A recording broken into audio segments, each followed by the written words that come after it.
안녕하세요. 박승목의 스케치북입니다. 여러분들 책 많이 읽으시나요? 책에 재미 붙이기도 전에 우리를 유혹하는 것들이 너무 많죠. 가벼운 마음으로 구경하시면 상식도 없고 몰랐던 사실도 알아가고 이렇게 생각할 수도 있구나 하고 머리에 반짝 불이 들어오는 경험도 드리려고 스케치북을 만들었습니다. 다양한 장르의 책, 관심이 많은 책들을 선정해서 많은 분들이 더 알기 쉽게 설명해 드리는 그런 스케치북이 되도록 하겠습니다. 앞으로 많은 관심과 성원 부탁드리고, 오늘은 그 첫 번째 순서, 마이클 셀른버그의 지구를 위한다는 착각입니다. 시중에는 뭐 환경 관련 책들이 많이 나와 있는데요. 이 책의 제목을 한번 볼까요?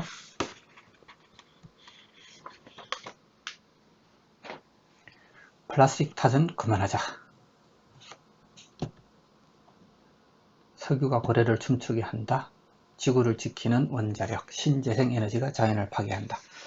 상당히 제목이 도발적입니다. 높으신 분들이 싫어할 소리만 잔뜩 써놨습니다. 그런데 어떻게 합니까? 이 사람 민주당 사람인데, 미국 민주당이죠. 진보 좌파 환경주의자. 내가 알고 있는 가치관에 대고 도끼질을 해대는 소리에 좀 불편하실 겁니다. 처음에는 독일의 철학자 해겔이 말한 불편함을 수반한 성장의 의미를 다시 한번 생각해 봅니다. 왜 보통 익숙한 책들을 많이 읽잖아요.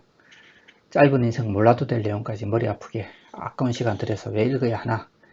그렇게 나의 기준에 옳은 소리만 듣고 읽고 하다 보면 어려운 말로 확정 편향, 또 알고리즘이 우리를 단절시키고 또 민주주의를 훼손할 때까지 우리는 잘 모른다는 거죠. 불편한 지식을 접한다는 것, 그리고 이를 통해 기존의 세계를 해체하고 한 계단 올라가는 과정은 해겔이 말한 그런 변증법적 원리를 우리 현실에서 적용하는 가장 손쉬운 방법이 아닐까 하는 생각입니다. 혹자는 말합니다. 책은 도끼라고. 이 책이 그렇습니다. 기상이변으로 빙하가 녹아 해수면 상승이 일어나고 온 하늘이 이산화탄소로 엉망이 되고 있는 이 지금 지구 환경을 그래도 지킨다는 선진국과 글로벌 NGO 단체들의 그 행태, 정책, 그 이면을 적나라하게 보여주고 있는 이 책은 저자의 그러한 주장을 뒷받침할 너무나 많은 객관적 자료와 지표, 공적 보고서를 보여주고 있습니다. 시간상 꼭 필요하다고 생각되는 부분만 공유할 예정이고요. 물론 이 책에 대해서 부분적으로 반박하는 주장들도 있지만 대세는 아닌 듯합니다. 이 책은 모두 12챕터로 구성되어 있고 오늘은 프롤로그와 1장, 세계는 멸망하지 않는다. 이 두 개를 먼저 살펴보고요. 8장, 지구를 지키는 원자력, 건너뛰어서 10장, 11장, 12장 요약해서 다음 시간에 살펴보도록 하겠습니다. 자, 무슨 장면인지 대충 감이 잡히시죠? 전철기에 올라가 있습니다. 아침 시간에 출퇴근을 못하고 모든 사람들이 지금 발을 동동 구르고 있습니다. 2019년 10월에 약 한 6,000명의 환경운동가들이 런던 템즈강을 점령했습니다. 해외 뉴스에도 지금 많이 나왔었던 내용이고 이 사람들은 전철을 세우는 게 목적이 아니라 이렇게 이슈화 시키고 언론에서 보도해 주도록 하는 게 목적이니까 좀 이렇게 과격한 방법을 사용한 것 같습니다. 이게 그 아침에 이벤트 거리 행진을 하고 하던 그런 내용들입니다. 이런 퍼포먼스도 하고 잡혀가면서 이렇게 웃는 게 일단 언론 노출이 목적이니까 되게 재밌어 하는군요. 어떤 조는 또 국회의사당을 또 저렇게 접수를 했습니다. 과연 나는 나의 신념을 위해서 저렇게 벗을 수가 있나. 이 행사로 약 한 2,000명이 체포되었다고 합니다. 자료 화면을 보면 하던 대로 하면 죽음이다. 기후변화로 수십억 명이 죽게 될 것이다. 정부가 제대로 하는 게 없다. 앞으로 남은 시간 12년. 이런 내용들입니다. 이 이벤트는 멸종저항이라는 그 단체가 기획을 했는데요. 요거는 2018년 봄 과학자와 박사과정 연구원 두 사람이 창립을 했답니다. 대의 명분을 위해서 기꺼이 체포당할 준비가 된 6,000명의 활동가들. 2019년 가을 런던의 템즈강 주요 다리를 모두 점령했습니다. 아침 출근 시간에 당연히 TV, 신문, 잡지, 인터뷰가 줄을 섰겠죠. 언론의 주목을 받기 위한 이들의 전략은 성공적이었습니다. 이 책의 저자 마이클 셀른버그입니다. 30년간 환경운동을 하면서 기후변화를 비롯한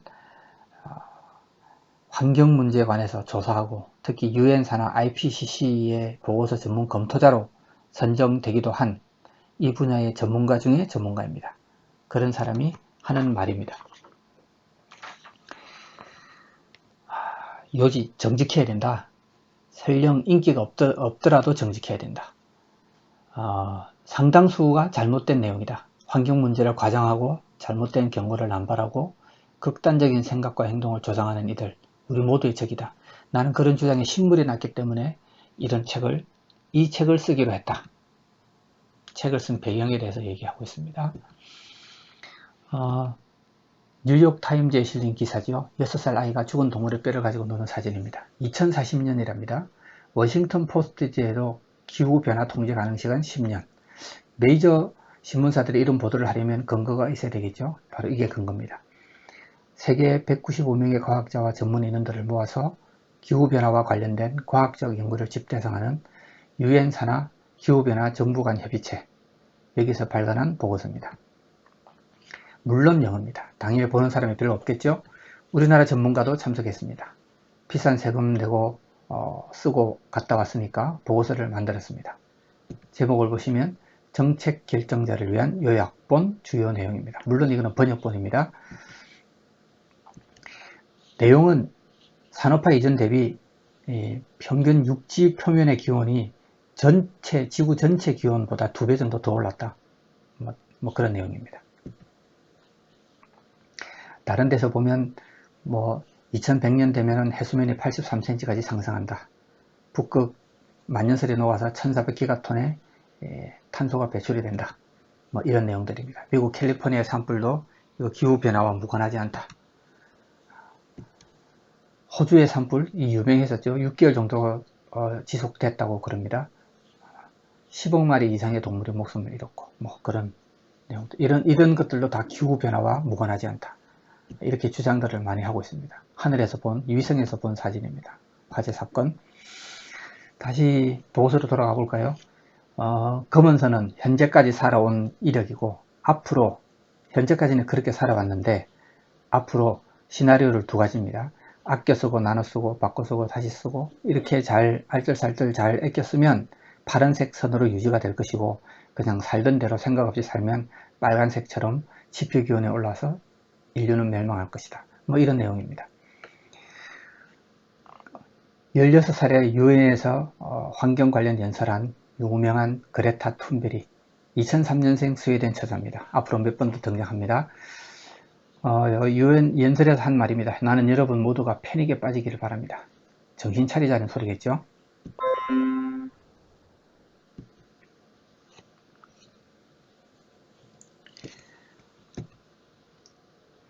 2019년에 미 하원 의원에 당선된 오카시오 코르테즈, 민주당 버니 샌더스 캠프에서 일하던 사람입니다. 이 사람 주장입니다. 이대로 가다가는 12년 안에 세상이 멸망한다. 그래서 자기는 그린 뉴딜을 주장합니다. 이 내용은 간단하게 얘기하면 기후변화에 맞서면서 동시에 가난과 사회적 불평등을 해결할 수 있다. 그러니까 환경도 지키고 가난도 잡고. 전문가들이 말합니다. 야, 그렇게 하려면 돈 너무 많이 들어. 그러자 이 젊은 의원이 얘기합니다. 안 그러면 12년 안에 다 멸망하는데 무엇이 중헌디? 기자가 큰일 났다 싶어서 나사를 찾아갑니다. 박사님, 12년밖에 안 남았다는데요? 아이고, 시간을 정해두고 하는 모든 이야기는 다 헛소리입니다.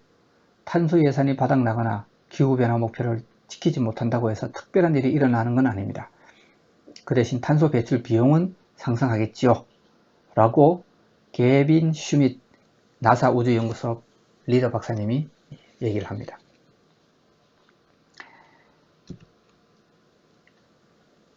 보고서 전문입니다. 이 이과생들이 만들어 놓은 그래프는 보면 그 그래프나 수식 이런 거 문과생들이 잘 이해를 못하지 않습니까? 그래서 정책 입안자들을 위해서 쉽게 요약해 놓은 겁니다.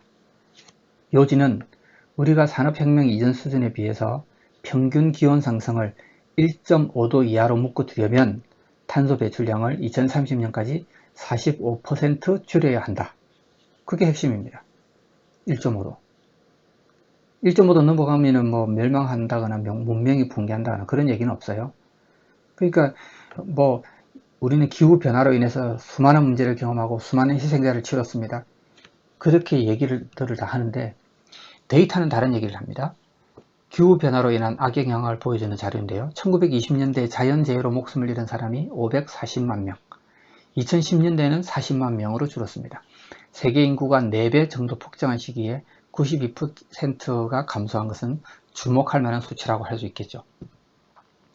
바다의 해수면 상승도 심각합니다. 네덜란드 같은 나라는 국토의 3분의 1이 해수면보다 낮고 심한 곳은 7m나 더 낮은 곳도 있대요. 근데 환경을 개선할 수 있는 능력은 과거에 비해서 훨씬 높아졌습니다. 방글라데시입니다. 국토의 많은 부분 역시 해수면보다 낮아지고 있어서 이미 한번 경험을 했던 네덜란드 전문가들과 같이 델타 플랜을 가동 중입니다. 해수면 상승에 대한 대비책이죠. 미국의 화재조사 전문가입니다. 40년 동안 지질조사국에서 화재만 조사했는데 이 사람 하는 말이 기후하고 화재 사이에 연관이 있는 해는 한 해도 없다. 아무 관련이 없다는 얘기죠. 나중에 뭐가 관련이 있는지 뒤에 또 다른 데이터에서 나옵니다. UN 식량농업기구에서 따르면 기후변화 시나리오가 여러 가지가 있지만 그래도 식량 생산량은 확실히 증가한다. 기후변화로 인한 감소보다는 그냥 트랙터 갖다 주면 확 늘어나 생산량이, 관계시설 비료 같은 거 쓰면 생산량이 확 늘어난다. 그 얘기입니다. 우리가 다 이미 한 번씩 다 겪어봤던 내용들이지 않습니까? IPCC에 따르면 2100년대 세계 경제는 지금보다 3배에서 6배 정도 성장할 것이다. 그렇게 얘기를 합니다.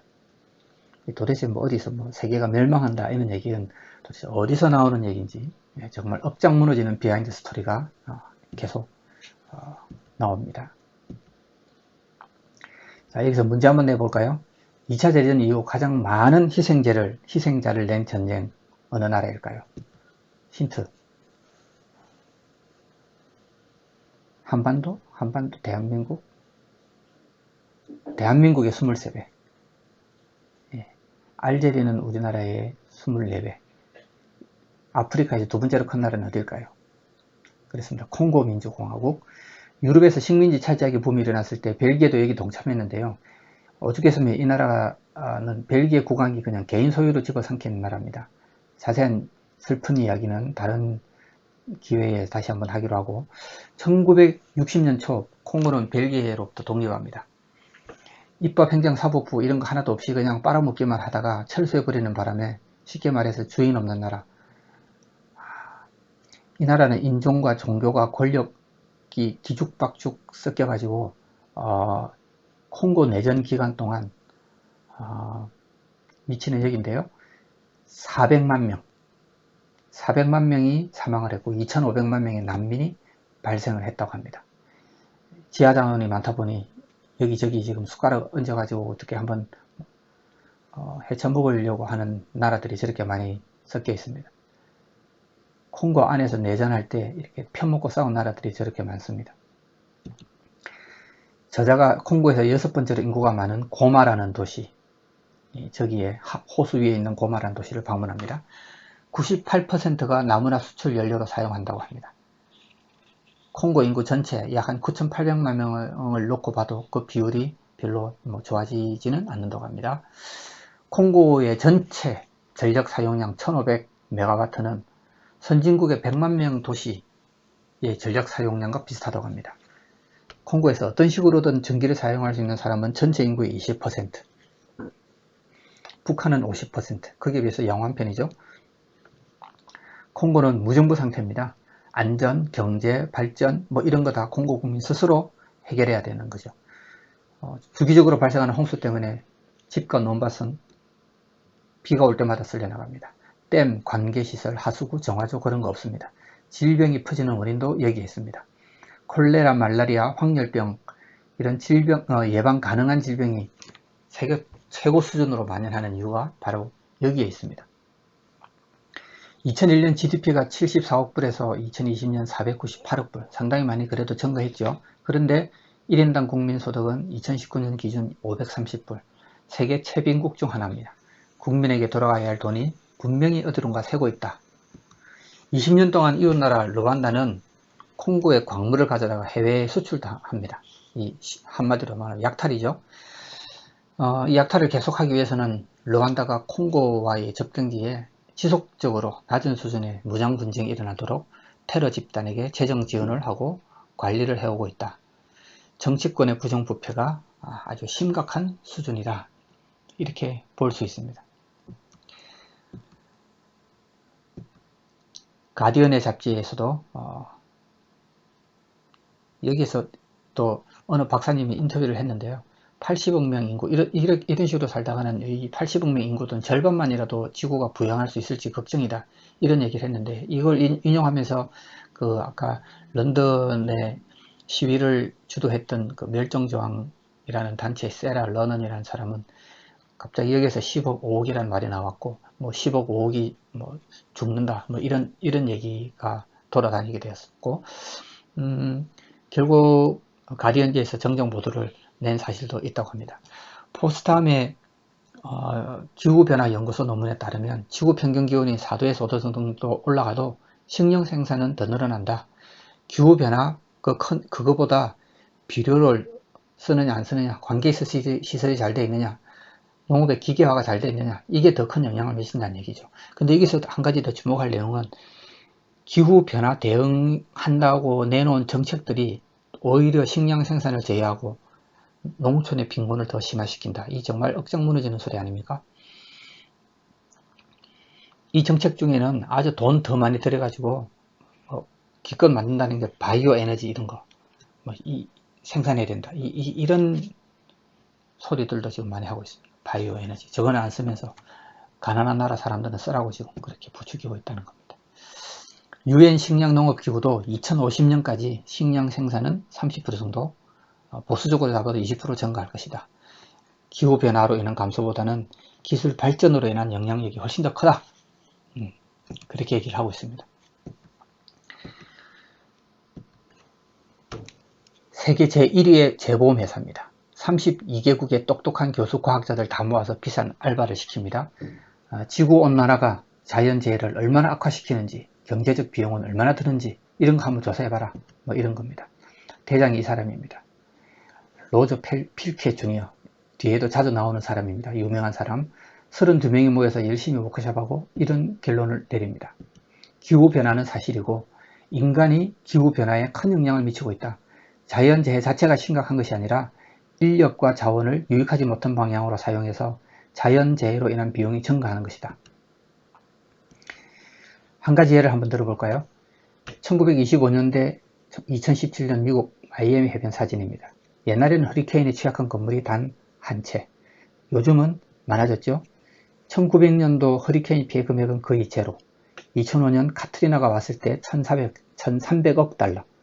그림을 자세히 보면 표준안이 이런 전문 용어 몰라도 대충 감이 잡히시죠. 똑같은 세계의 태풍이 와도 지금의 재산 피해 규모가 훨씬 많이 집계된다. 표준화라는 작업을 하고 비교를 해보니 기후변화로 인한 피해가 상승하는 추세는 발견되지 않는다. 가 결론입니다. 미국만 그럴까요? 카리브해, 호주, 중국, 인도로 확장해서 보아도 동일한 결과다. 그래서 기후변화가 영향을 미치고 있는 것은 사실입니다. 그렇지만 우리는 기상이변의 피해를 크게 보지 않는 시대를 살고 있다. 폭염과 강수량이 늘어난 것은 사실이지만 이런 현상이 재난 피해 규모를 높이는 중요한 원인은 아니다. 중요한 것은 현대적인 물관리 시스템이 있느냐 없느냐. 똑같은 허리케인이 플로리다와 IT에 상륙해도 피해 규모는 천지 차이가 되는 거죠. 1953년 2차 대전 말 독일군이 네덜란드에서 퇴각할 때 그냥 가기 섭섭하니까 뚝을 다 파괴했어요. 지대가 낮은 특징 때문에 아주 홍수로 수천 명의 목숨을 잃었던 적이 있습니다. 이때부터 네덜란드는 제방과 운하 건설에 올인을 하게 되죠. 이런 혹독한 경험을 겪었기 때문에 요즘은 이런 나라로 만들었습니다. 이런 것도 만들었습니다. 바다에서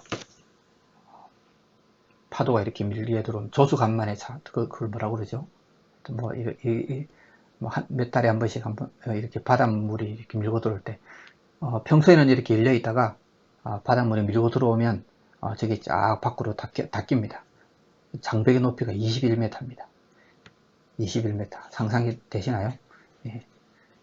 저러니까 안전하겠죠?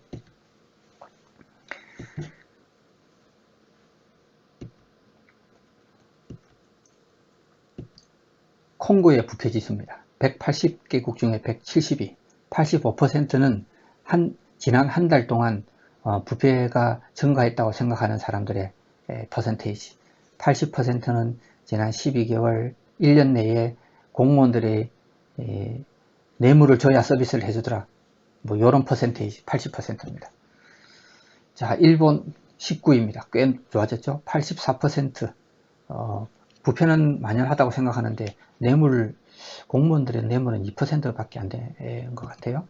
한국 33위, 안타깝게도 일본보다 떨어져 있습니다.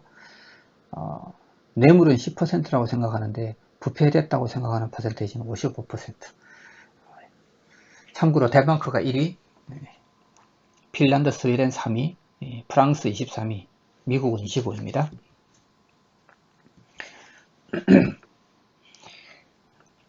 비룬가 국립공원이라는 곳이 있습니다. 콩고에. 고릴라, 개코, 원숭이 보호 서식지로도 유명한데요. 디카프리오가 무슨 명예보호자인가? 이 사람이 디카프리오는 아니고요. 명예보호자인가? 그렇습니다.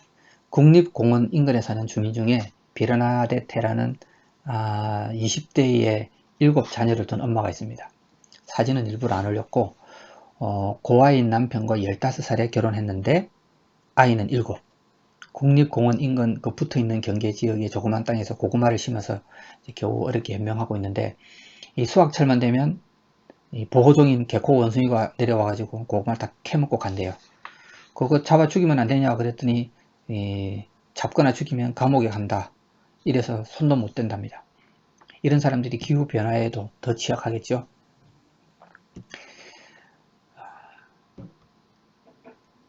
사는 모습들이 이렇습니다. 먹고 살기 위해서 베르나데테는 또 농사를 지어야 됩니다. 고구마를 수확한 뒤에 삶아 먹기 위해서는 또 몇 시간씩 나무를 베다가 땔감을 준비하고 불을 피우고 매운 연기 마시고 거불로 요리하고, 야생동물이 한 번씩 농작물도 훔쳐가고 기본적인 의료 서비스는 없고 아이들은 병에 자주 걸리고 유아 사망률도 높고 중무장한 민병대들이 여기저기 돌아다니면서 국가 시스템이 안 돌아가니까요. 강탈, 강간, 납치, 살인, 일삼권인 이곳에서 기후변화에 대한 고민은 정말 배부른 소리, 사치에 불과합니다. 그런데 여기에 대고 개코 원숭이를 살려야 된다고요? 그 사람들이 말하는 인권은 도대체 누구의 인권입니까? 자기들 이미지 메이킹용이지. 다음번 홍수에 이 사람들 집이 무사할지 말지는 기후변화 예측이 맞고 틀리고의 문제가 아니고 그 지역에 댐이 제대로 건설되고 수력발전소가 돌아가는지 관계시설이 들어서고 홍수 처리 시스템이 갖춰지느냐, 바로 그 문제입니다. 결론적으로 경제가 성장해서 높은 소득을 올려야 이 사람들이 비로소 환경 문제에 눈을 돌릴 수가 있다, 그 얘기죠.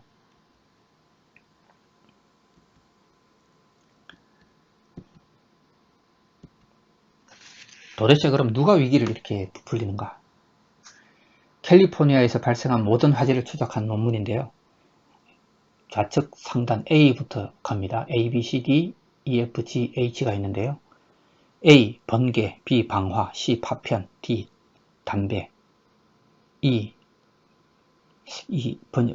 불놀이, 플레잉은 뭘까요? 불놀이. 그 다음에 F. 기계장비, G. 자동차, 마지막으로 H. 전선. 결론이 뭐냐면, 이 논문의 결론이 뭐냐면, 전선 때문에 발생한 화재를 제외하면 실제 화재 발생 건수는 줄어들었다, 입니다. 화재 발생 건수가 늘어난 이유는 인구가 600만 명 늘었다는 것, 두 번째 100% 사람 때문에 발생한다는 것, 두 가지입니다. 숲에서 발생하는 화재에 영향을 미치는 인간 활동은 매우 다양하다. 몇몇 인간 활동은 온실가스 배출보다 더 큰 영향을 미친다. 그래서 기후 종말을 이야기하는 언론 보도와 달리 미래에 대한 결정권은 우리 손에 있다. 기후 양치기들이라고 하는데요. 양치기 알죠? 기후 양치기. 10년 뒤에 죽는다, 20년 뒤에 죽는다, 뭐 이런 거. 이 사람들이 그 환경재앙에 대한 이런 공포 분위기를 자꾸 만들어서 이 유럽에는 실제로 어린아이들이 이런 환경 불안증이라는 것도 많이 앓고 있다고 합니다. 멸종자원이 대변인하고 BBC하고 인터뷰를 했는데요. 우리 아이들이 20년 안에 죽게 될 것이라고 하는데 도대체 그런 주장의 과학적 근거는 무엇입니까? 그러자 이 대변인이 한다는 말이 나는 아이들의 경각심을 깨우쳐주는 사람이지 과학적 근거에 대해서 이야기하지는 않습니다. 말인지 방문인지 모르겠습니다. 몇 년 전 6월 AP에 실린 기사입니다. 지구온난화가 2030년까지 반전되지 않으면 해수면 상승으로 인해 모든 국가가 지표면에서 쓸려 나가버릴 수가 있다. 난민의 대량 탈출로 전 세계는 정치적 혼란을 겪고 빙하가 녹아내리고 열대우림이 불에 타서 없어지고 기회의 창은 10년 안에 닫혀버릴 것이다. 이걸 그대로 카피해서 올렸다고 해요. 보도 날짜가 언젠가 보니까 1989년 6월입니다. 10년이라는 안에 닫혀버린다는 것은 바로 2000년을 두고 하는 얘기였다고 하네요. 이 유엔에서 했다니까 그냥 생각 없이 복사해서 그냥 갖다 붙이는 이런 행태들을 아직도 이 언론에서 지금 계속 쓰고 있다. 2019년 7월 나사는 시티킬러라는 이름의 소행성이 지구와 달 사이 5분의 1 거리를 통과했다고 발표했습니다. 지구와 달 사이가 약 한 40만 킬로미터라고 한다는데 5분의 1 거리면 8만 킬로죠. 8만 킬로도 꽤 먼데 근데 이게 이제 스케일을 키워서 태양계를 놓고 보면 거의 지구와 충돌할 뻔한 스쳐 지나간 거리가 된다는 겁니다. 2019년 12월 뉴질랜드에서는 전조 증상 없이 갑자기 화산이 폭발해서 21명이 사망했답니다. 2020년 핫한 아이템이죠. 코로나 바이러스 수백만 명의 목숨을 잃었습니다. 보통 선진국이라고 해도 이런 소행성 충돌이나 화산 폭발이나 치명적 바이러스 확산을 조기에 발견하고 예방하기 위해서 충분한 예산을 투입하고 그러지는 않는답니다. 왜냐? 이런 문제에 극단적인 수준으로 대처하다 보면 사회는 더 가난해지고 가난해지면 재난에 대해 취약해지기 때문입니다. 부자 나라일수록 재난 앞에 회복 탄력성이 뛰어납니다. 그렇기 때문에 우리는 경제 발전을 막지 않으면서 온실가스 배출과 기온 상승을 최소화하는 것을 목표로 삼아야 합니다. 이것은 양자택일의 문제가 아니라는 겁니다. 다행스럽게도 좋은 소식도 있습니다. 최근 선진국들의 전기 생산에 따른 탄소 배출량이 감소하고 있다. 1971년부터 전기 생산량과 탄소 배출량 비례하는 추세였는데 이게 2000년대 중반부터는 전기를 생산하면 생산할수록 탄소 배출량은 감소한다. 상당히 고무적인 일이죠. 영국의 상황도 마찬가지입니다. 대부분의 에너지 전문가들은 개발도상국들도 앞으로 이와 비슷한 추세를 따를 것이다 라고 전망합니다. 결론적으로 오늘날 지구 평균 기온은 산업화 이전에 비해서 평균 2도에서 많으면 3도 정도 증가하는 선에서 머물 가능성이 높다. 티핑 포인트가 4도라고 하는데 확실히 낮은 수준입니다.